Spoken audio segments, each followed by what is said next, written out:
اب مجھے شریعت کا ایک مسئلہ بتائیں. آپ سے میں گزارش کروں گا، یہ بڑی ذمہ داری کی بات ہے. لا الہ الا اللہ یہ کلمہ ہے نا، اللہ کے سوا کوئی معبود نہیں. اگر آپ نے اتنا کہا تو یہ اتنا کلمہ جو ہے شیطان بھی اقرار کرتا ہے. شیطان ابلیس لعین اس نے بھی اس چیز کا اقرار کیا ہے، اللہ کے سوا کوئی معبود نہیں. شروع میں تو اس کا یہ بھی عقیدہ تھا. بات اس کی کہاں سے نکلی؟ آدم علیہ السلام سے. نبی سے اختلاف ہوا تو کلمے میں اسی لیے جوڑا گیا جب تک تم محمد الرسول اللہ نہیں کہو گے پورے مسلمان ہو ہی نہیں سکتے. اگر تم نے صرف کلمہ توحید یعنی صرف لا الہ الا اللہ کہا تو مسلمان نہیں، جب تک دوسرا جملہ نہیں کہو گے، محمد الرسول اللہ نہیں کہو گے. یہیں سے پتہ چلا کہ رسول کی حاجت کس قدر ہے دین میں. اسی لیے میرے عزیزو، اللہ کے نبی نے یوں ہی نہیں فرمایا لا یؤمن احدکم حتی اکون احب الیہ من والدہ وولدہ والناس اجمعین. حضور نے فرمایا تم میں سے اس وقت تک کوئی مومن نہیں ہو سکتا جب تک کہ وہ مجھ سے اپنے والدین، اپنی اولاد اور تمام انسانوں سے زیادہ محبت نہ کرے. اپنی جان سے زیادہ محبت جب تک نہیں کرو گے حضور سے، کامل مومن نہیں بن پاؤ، کامل مومن نہیں ہے. اسی لیے اقبال نے کہا بمصطفیٰ برساں خیش کے دی ہماؤس، اپنے آپ کو رسول تک پہنچا دو، یہی اصل دین ہے، یہی اصل دین ہے. انہیں جانا انہیں مانا، نہ رکھا غیر سے کام، للہ الحمد میں دنیا سے مسلمان گیا. ایک اعلیٰ حضرت بریلوی کا یہ شعر ہے، فرماتے ہیں جو مسلمان یہ عقیدہ رکھ لیا پھر کہ گلی گلی تباہ ٹھوکریں سب کی کھائی کیوں، دل کو جو عقل دے خدا تیری گلی سے جائے کیوں. پھر سمجھ لو وہ ایمان کی مٹھاس کو پہنچ گیا، رسول کریم صلی اللہ تعالیٰ علیہ وسلم کی ذات تک پہنچ گئے. اب میرے عزیزوں میں آتا ہوں تفسیر کی طرف. اس آیت میں اللہ تعالیٰ جب یہ فرما رہا ہے جس نے رسول کی اطاعت کی، گویا کہ اس نے اللہ کی اطاعت کی. رسول کا حکم مانا تو گویا کہ اللہ کا حکم مانا. رسول آئے ہی ہیں بندوں کو رب سے ملانے کے لیے، وہ جو کہیں اسے مان لو اور جس چیز سے وہ منع کرے اس سے رک جاؤ. نبی صلی اللہ تعالیٰ علیہ وسلم کی بات کو ہلکے میں لینا میرے عزیزوں بڑی تباہیاں آ جائیں گی، بڑے عذابات آ جائیں گے. رسول پاک صلی اللہ تعالیٰ علیہ وسلم کی بات کو اگر کسی نے ہلکے میں لیا تو اللہ نے اس پر عتاب نازل کر دی. عتاب قرآن پاک میں اسی لیے تو اللہ تعالیٰ نے جو احکامات بیان کیے، نبی کے آداب تو دیکھو قرآن میں. سورہ حجرات میں رب تعالیٰ فرماتا ہے اے ایمان والو نبی کی آواز پر اپنی آوازیں بلند مت کرو. جب رسول پاک کے دربار میں ہو خاموش، آواز تک بلند مت کرنا. یہاں تک کہ ایک صحابی کان سے کم سنتے تھے، وہ زور سے بولتے تھے، ان کے متعلق یہ آیت نازل ہوئی اور اللہ نے فرمایا تمہارے سارے اعمال ختم ہو جائیں گے، تمہیں پتہ بھی نہیں چلے گا. ان تحبط اعمالکم وانتم لا تشعرون. پھر اللہ نے یہاں تک بیان فرمایا اگر کوئی میرے نبی کے حجرے کے پاس آئے، کمرے کے پاس، اور حضور اندر ہیں تو تمہیں کیا کرنا چاہیے؟ بلانا چاہیے، پکارنا چاہیے. اللہ فرماتا ہے ان الذین ینادونک من وراء الحجرات اکثرهم لا یعقلون. جو لوگ نبی کے حجرے کے باہر کھڑے ہو کر کے نبی کو آواز دیتے ہیں وہ بے عقل لوگ ہیں. اللہ فرماتا بے عقل ہیں ان میں سے اکثر. کیا کریں پھر؟ اللہ فرماتا وَلَوْ أَنَّهُمْ صَبَرُوا حَتَّى تَخْرُجَ إِلَيْهِ. انہیں چاہیے کہ وہ صبر سے کھڑے رہیں، میرا نبی خود باہر آ جائے گا، رسول خود آ جائیں گے. تو انہیں نام لے کر پکارنے تک کی اللہ نے ممانعت فرما دی. بے ادبی ہے، یہ بے ادبی ہے. اب اندازہ کرو کہ قرآن نے اتنا ادب میرے نبی کا سکھایا ہے، اتنا ادب سکھایا ہے. یہ ذات جب تک تم اپنی زندگی میں حضور کی ذات کو امپورٹنٹ نہیں سمجھو گے اس وقت تک تمہیں ایمانی حلاوت شیرینی ملے گی بھی نہیں. ایمانی جو لذت ہے وہ نہیں مل پائے گی۔ اور قرآن میں جو دعویٰ ہے کہ تم گھبراؤ مت، پریشان مت ہو، تم سب سے زیادہ بلند رہو گے، اللہ نے یہ وعدہ کیا ہے، تم کامیاب رہو گے، لیکن شرط کیا رکھی؟ ان کنتم مؤمنین، اگر تم سچے غلام نبی بن جاؤ، ایمان والے ہو جاؤ۔ ایمان وہی ہے کہ جب تک نبی سے اپنی جان سے زیادہ محبت نہیں کرے گا کامل مومن نہیں ہوگا۔ اب حالات ہمارے ایسی ہی ہیں، ہم نے چھوٹی چھوٹی چیزوں کے لیے تو ضد پکڑ لی ہے، اپنے کاموں کے لیے تو ہم مر مٹنے کو بھی تیار۔ نہیں دیکھا کتنے سوسائڈ ہوئے، کتنے آتم ہتیا ہوئے؟ ایک لڑکی کی محبت میں کوئی لڑکا پھانسی لگا لیا، کبھی لڑکے کی محبت میں لڑکی زہر کھا کر مر گئی۔ مجازی عشق و محبت میں تم تو جانیں ختم کر رہے ہو، ایک دوسرے کے قتل پر بھی آمادہ ہیں لوگ۔ اگر کسی نے کسی کی ماں کو گالی دی تو وہ آپے سے باہر ہوا، اس کے گھر کو تباہ کر دیا۔ کسی کی ذات پر کیچڑ اچھالا تو اس نے بدلے اور بھاوناؤں میں، انتقامی جذبے میں کیا سے کیا کر دیا۔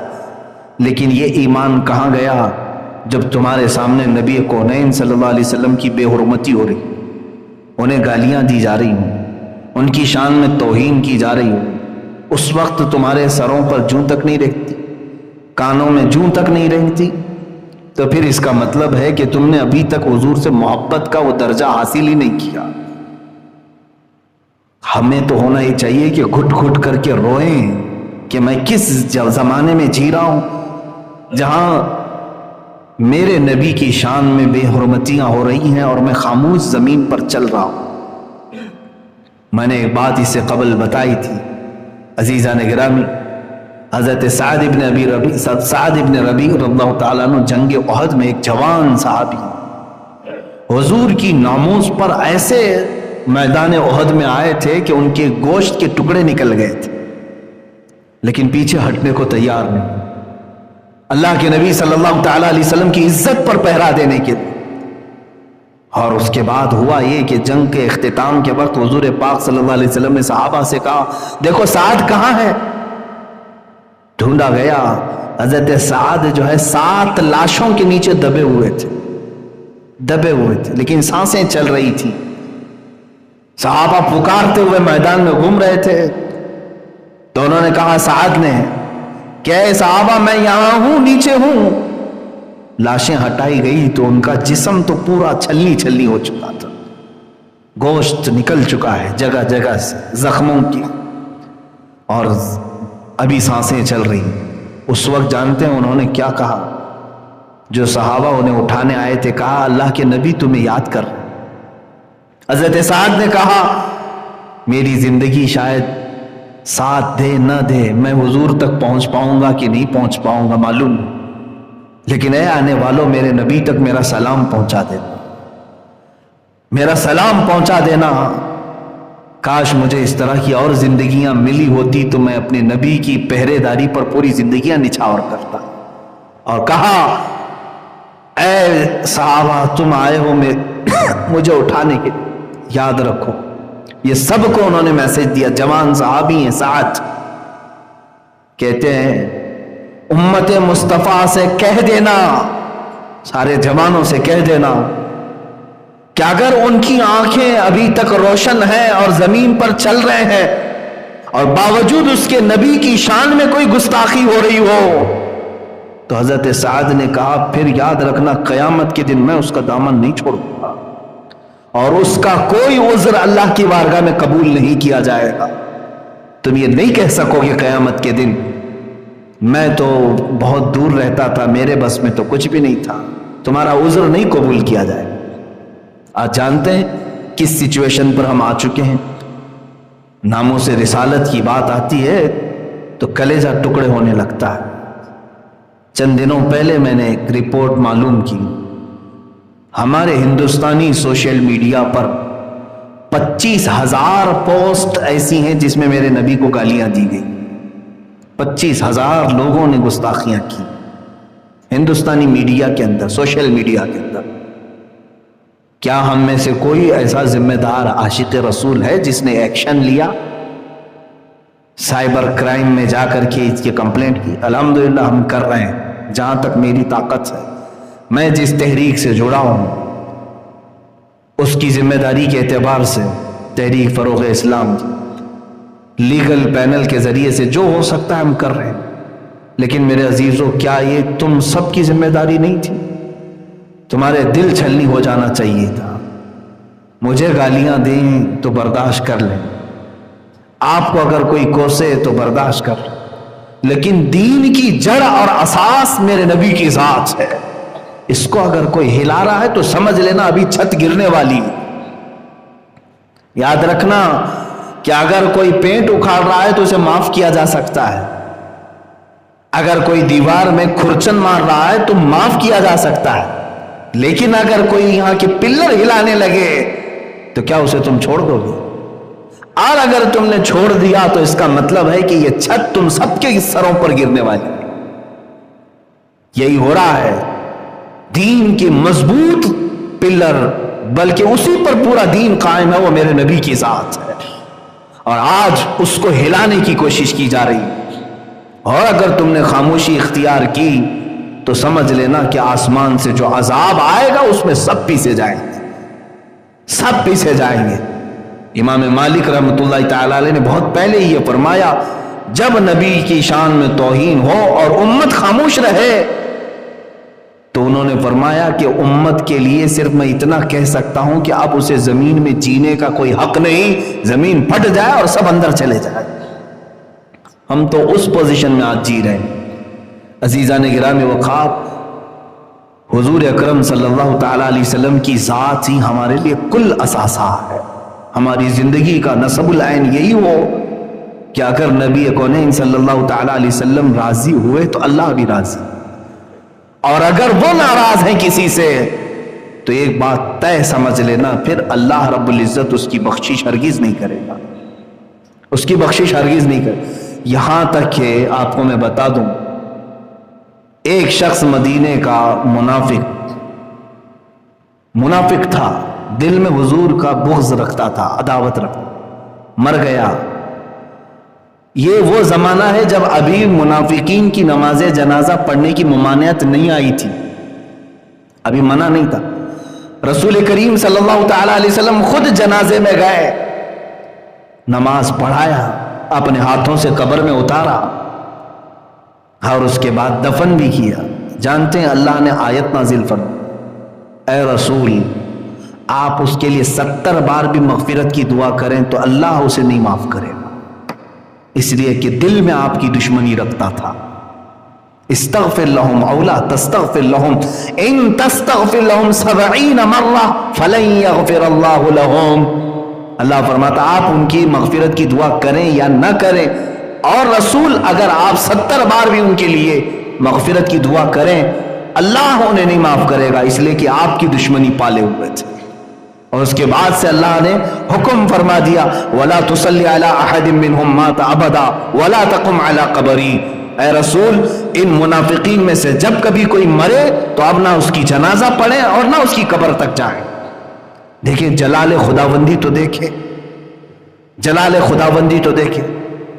اللہ تبارک و تعالی اپنے حقوق تو معاف کرتا ہے, جو اس کے حقوق تلف کیا, شراب پیا ہے, زنا کیا ہے, چوری کیا ہے, جوا کھیلا ہے, بہت سارے گناہ کیا ہے, لیکن رب تعالیٰ فرماتا ہے میں فضل کرنے پر آؤں تو سب کو معاف کرتا ہوں, بڑے بڑے گنہگاروں کو معاف کرتا, لیکن گستاخ رسول کے متعلق نہ, اللہ فرماتا ہے نہیں اسے معاف نہیں کیا جائے گا, اسے معاف نہیں کیا جائے گا. اسی لیے اسلامی حکومت میں بھی گستاخ رسول کی صرف ایک ہی سزا ہے, اس کا سر جدا کر دیا جائے, قتل. اسلامی حکومت میں یہ سزا ہے, اسی لیے کہ وہ پلر ہلا رہا ہے. نبی کی شان میں اگر کسی نے کہا, آپ کو یہ میں بتا دوں کہ اگر کوئی پاگل بھی کہہ دے تو اسے بھی مارا جائے گا. دوسرے اوقات میں میں آپ کو مسئلے کی نوعیت بتا دوں, کسی کا دماغ سلامت نہیں ہے, اگر اول فول بکتا ہے, اللہ رب العزت کی بارگاہ میں کچھ بھی کہہ رہا ہے تو بسا اوقات ایسا کہا جائے گا کہ وہ عقل سے پیدل ہے, اس کی عقل نہیں, اس پر احکام نہیں ہے. چھوڑ دیا جائے. لیکن اگر پاگل بھی نبی کی شان میں کچھ کہے گا تو اسے نہیں چھوڑا جائے. اتنا سخت حکم ہے، اس لیے کہ یہ بنیاد ہے، یہ بنیاد ہے رسول پاک کی ذات. سارا دین یہی سے ہے. اسے تم ہلانے کی کوشش کرو گے سب ہل جائے گا، سب ہل جائے گا. میاں تم کہاں کہاں چھٹکارا حاصل کرو گے. یہاں صبح سے لے کر شام عشاء تک تمہیں نبی کی ذات کو سننا ہی پڑے گا. نمازوں پہ بلا رہا ہے مؤذن تو ان کے نام کا تذکرہ آئے گا ضرور. بلکہ کوئی نماز ایسی نہیں ہے جس میں نبی پر درود نہ بھیجا گیا. کون سی نماز ہے مجھے بتا دیں؟ کوئی نماز ہے؟ آپ التحیات پڑھیں گے تو اس میں کہیں گے السلام علیکم ایھا النبی. ہاں بچ جاتی ہے بغیر التحیات والی ایک نماز، نماز جنازہ. لیکن نماز جنازہ میں بھی پہلی تکبیر میں ثنا، دوسری تکبیر میں اس نماز کو بھی نہیں چھوڑا گیا. نبی کے بغیر کوئی نماز بھی نہیں. اور امام شافعی رحمۃ اللہ تعالی علیہ تو فرماتے ہیں جس نماز میں رسول پاک پر درود نہیں بھیجا گیا ان کے نزدیک تو نماز ہوگی ہی نہیں. فقہ حنفی میں اگر درود ابراہیمی نہیں پڑھا، درود ابراہیمی نہیں پڑھا تو نماز تو ہو جائے گی، مکروہ تحریمی نماز تو ہو جائے گی. لیکن شافعی مذہب میں ہوگی ہی نہیں نماز، باطل ہے اس کی نماز. اور پھر آپ کو میں یہ بتا دوں، اگر کوئی شافعی ہیں، میں اس کا اہتمام کرتا ہوں اپنی اس مسجد میں الحمدللہ. ان کے مسائل ہیں. میں اگرچہ حنفی امام ہوں، اگر میرے پیچھے کوئی شافعی مقتدی ہے، اقتداء کر رہا ہے تو اس کے لیے باریک مسئلہ ہے. کیونکہ اکثر آپ حنفی اماموں کو دیکھیں گے جمعہ کا خطبہ دے رہے ہیں، پورا خطبہ جو گزرتا ہے، پورا خطبہ جو درود خطبہ رضویہ ہم پڑھتے ہیں، اس میں حضور پاک صلی اللہ تعالی علیہ وسلم پر درود بھیجنا تو ہے ہی. ہم بھی درود بھیجتے ہیں، خطبہ رضویہ میں بھی درود بھیجتے ہیں. ایک مفتی صاحب نے مجھے اس سوال کے طور پر کہا تھا، اس کے بعد سے میں اس کا اہتمام کرتا ہوں. جب دوسرا خطبہ ہم پڑھتے ہیں جمعہ کا، اس میں ہم یہ کہتے ہیں الحمدللہ نحمده ونستعینه ونستغفره ونؤمن به ونتوکل علیہ ونعوذ باللہ من شرور انفسنا ومن سیئات اعمالنا من يهده الله فلا مضل له ومن يضلله فلا هادي له ونشهد ان لا الہ الا اللہ وحدہ لا شریک له ونشهد ان سیدنا محمدا عبدہ ورسولہ. یہاں تک یہ حمد اور خطبہ ہو گیا دوسرے خطبے کے شروع میں. اس کے بعد ہم درود پڑھتے ہیں وصلی اللہ تعالی علیہ وعلی آلہ واصحابہ اجمعین وبارک وسلم ابدا. یہ درود ہے. توجہ چاہتا ہوں، اتنا اگر درود پڑھ کر کے کوئی امام حنفی خطبہ پڑھا لیا تو شافعی آدمی کی نماز جمعہ نہیں ہوگی. اس کے لیے خطبے میں شرط ہے، شافعی میں، فقہ شافعی میں، جب درود پڑھے تو نبی کا نام لے کر کے پڑھے. صلی اللہ تعالی علی سیدنا محمد وعلی آلہ واصحابہ اجمعین وبارک وسلم ابدا. نام اگر اس طرح پڑھا صلی اللہ تعالی علیہ وعلی آلہ وصحبہ وسلم، درود تو یہ بھی ہے ان پر درود ہو. ہم نے حضور کی طرف اشارہ کیا، درود تو یہ بھی ہے. ہمارے حنفی فقہ میں خطبے میں اتنا درود پڑھا جاتا ہے. لیکن شافعی مذہب میں باریکی یہ ہے کہ اگر لفظ محمد نہیں کہا تو ان کے ہاں خطبہ ہی کمپلیٹ نہیں ہوا. آپ اندازہ کریں حضور پاک صلی اللہ تعالی علیہ وسلم کی ذات اور نام کا اہتمام کس قدر ہے. اگر خطبے میں نہ آئے تو خطبہ کمپلیٹ نہیں، جمعہ ہی نہیں ہوا پھر. اور الحمدللہ میں اس کا اہتمام کرتا ہوں. خطبے میں جب بھی درود پڑھتے ہیں تو حضور کے نام کے ساتھ میں پڑھتا ہوں، اس لیے کہ نام کے ساتھ پڑھیں تو میری بھی نماز ہوگی، شافعی کی بھی نماز ہو جائے، حنفی کی بھی ہو جائے، شافعی کی بھی ہو جائے.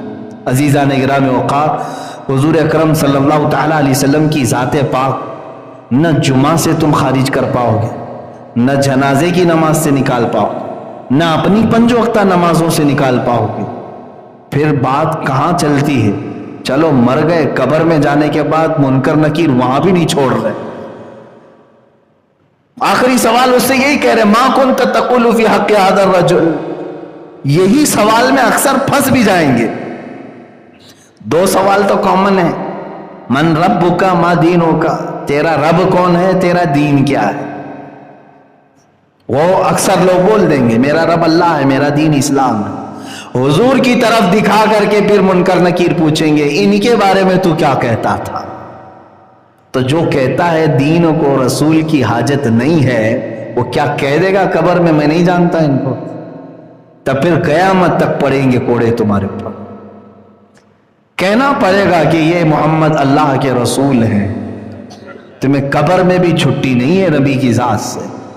بلکہ ہم تو الحمدللہ اہل سنت و جماعت تو ہمارا عقیدہ تو یہ ہے کہ ہم مرتے ہی ہیں حضور کو دیکھنے کے لیے. حضور پاک صلی اللہ تعالی علیہ وسلم کی بارگاہ میں پہنچنا ہے، اس لیے موت بھی ہے ہمارے. ایک عاشق رسول شاعر نے یہی کہا ہے منکر نکیر جب قبر میں اٹھائیں گے پوچھیں گے کون ہے یہ تیرے، تب وہ شاعر کہہ رہا ہے اب تو پائے ناز سے اے فرشتوں کیوں اٹھوں، مر کے پہنچا ہوں یہاں اس دلربا کے واسطے. پوری زندگی تڑپتا رہا ان کو دیکھنے کے لیے، زیارت نہیں ہوئی، دیدار نہیں ہوا، مر گیا ہوں، اب آ کر پہنچا ہوں، اب ان کے قدموں سے نہ اٹھاؤ مجھے. اللہ اکبر. میرے عزیزو، ایک سنی صحیح العقیدہ مسلمان کا جو عقیدہ ہے الحمدللہ وہ عشق رسول کے ارد گرد گھوم رہا ہے.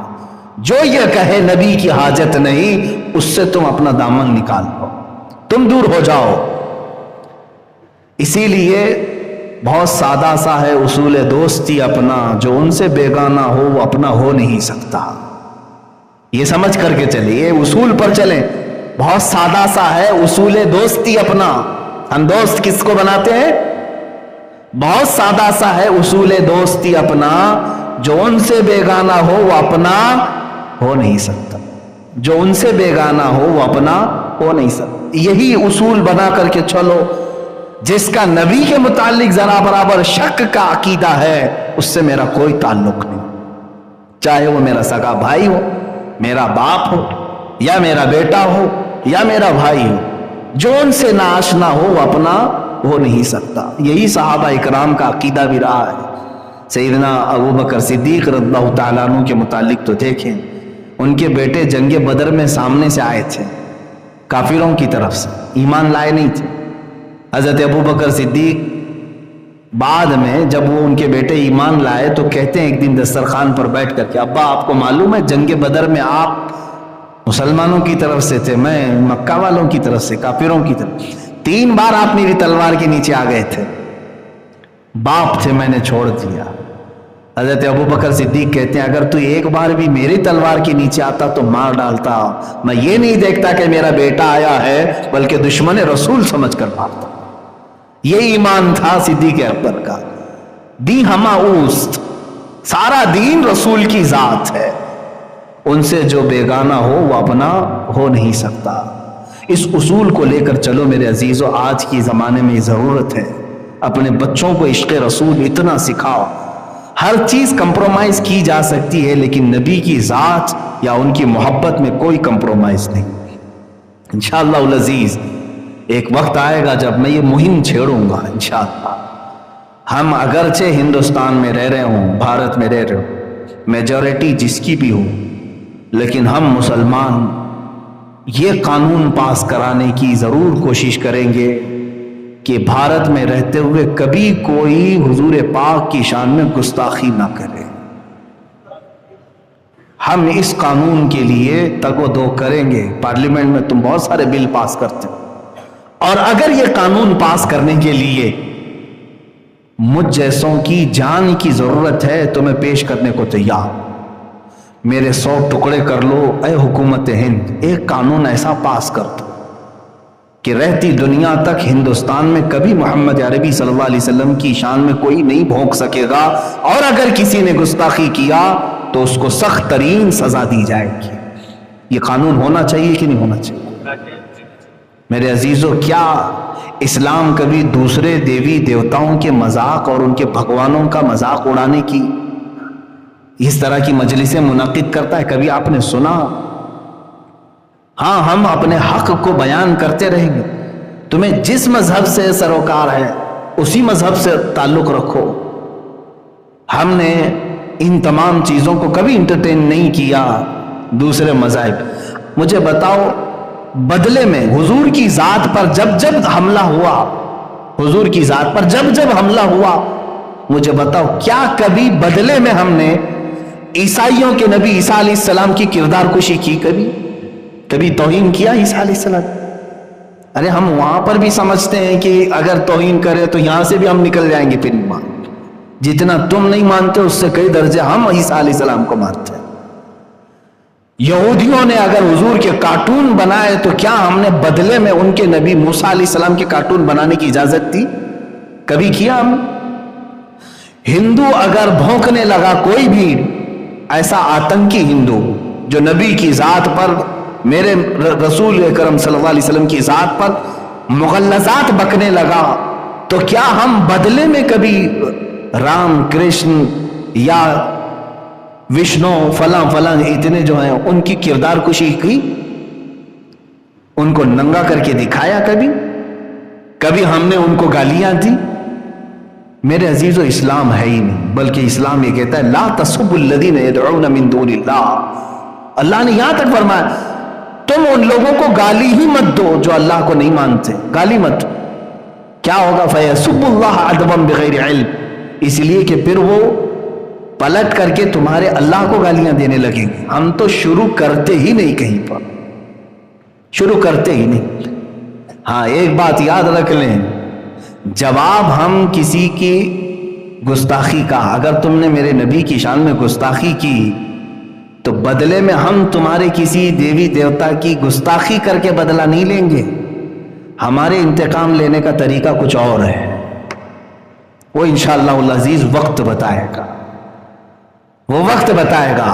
نبی کونین صلی اللہ تعالیٰ علیہ وسلم کی ذات پر کسی نے انگلی اٹھائی تو ہم بدلے میں یہ نہیں کریں گے کہ تمہارا خدا ایسا تھا، تمہاری دیوی ایسی تھی، تمہارا دیوتا. ہمیں اس سے سروکار ہی نہیں. ہم چھیڑ چھاڑ دیوی دیوتاؤں سے نہیں کرنا چاہتے ہیں، اس لیے کہ ہم عقل رکھتے ہیں. اگر ایک ہندو نبی کونین صلی اللہ علیہ وسلم کی شان میں اگر گستاخی کیا تو میں پلٹ کر کے اس کے بھگوان کو گالی دوں گا تو کروڑوں ہندو اور بھی تو ہیں جو خاموش تھے. کروڑوں ہندوؤں کے خدا کو میں کیوں گالی دوں؟ ایک نے کیا ہے نا، میں اس سے نپٹوں گا جس نے گستاخی کی ہے، یہ نہیں کہ اس کی پوری برادری سے. اسی طرح سے میں دنیا کو بھی آج یہی کہتا ہوں، فرانس کا جو مسئلہ لے کر یہ انہوں نے ایشو بنایا، اتنا بڑا ایشو بنایا، فرانس میں ہوا کیا تھا معلوم ہے؟ فرانس کا ایک ٹیچر، اسکول کا ٹیچر، اپنے اسٹوڈنٹس کے سامنے میرے نبی کے خاکے بنا بنا کر یہ دکھا رہا تھا، حضور صلی اللہ تعالیٰ علیہ وسلم. اس کی شکایت بھی ہوئی آلریڈی، یہ اچانک نہیں ہوا یہ سب کچھ، اس کی شکایت ہوئی انتظامیہ سے، ایکشن نہیں لیا گیا. تو ایک نوجوان چیچن کا جس کا نام عبداللہ بتایا گیا، وہ اپنی بھاوناؤں پر قابو نہیں پایا، اٹھا اس نے قتل کر دیا، مار ڈالا. جو ٹیچر خاکے بنا رہا تھا اس کو اس نے قتل کر دیا. یہ معاملہ اس کا پرسنل ہے، ٹھیک ہے؟ یعنی اس نے جو سٹینڈ لیا وہ وقت کا اس کا تقاضا تھا، اس نے سٹینڈ لیا اور مار دیا. لیکن مجھے یہ بتاؤ، کیا اس عبداللہ چیچنیا کو، شیشانی کو چھوڑ دیا گورنمنٹ نے؟ اسی وقت پولیس نے گولیوں سے بھون دیا، اس عبداللہ کو بھی ختم کر دیا. اب میں یہ جو ہمارے ہاں بھونکتی ہے میڈیا، ان تک یہ بات پہنچاؤں گا. یہ پورے کے پورے مسئلے کو ڈائیورٹ کر کے یہاں ڈیبیٹ کر رہے تھے، 8-10 دن تک اسی پر بکواس کرتے رہے. میں آپ کو بتاتا ہوں، بات ایک ٹیچر کی اسٹوڈنٹ کی تھی، ختم ہو گئی. اس نے اس کو مارا، اس کو تم نے مارا، ختم کر دینا چاہیے نا.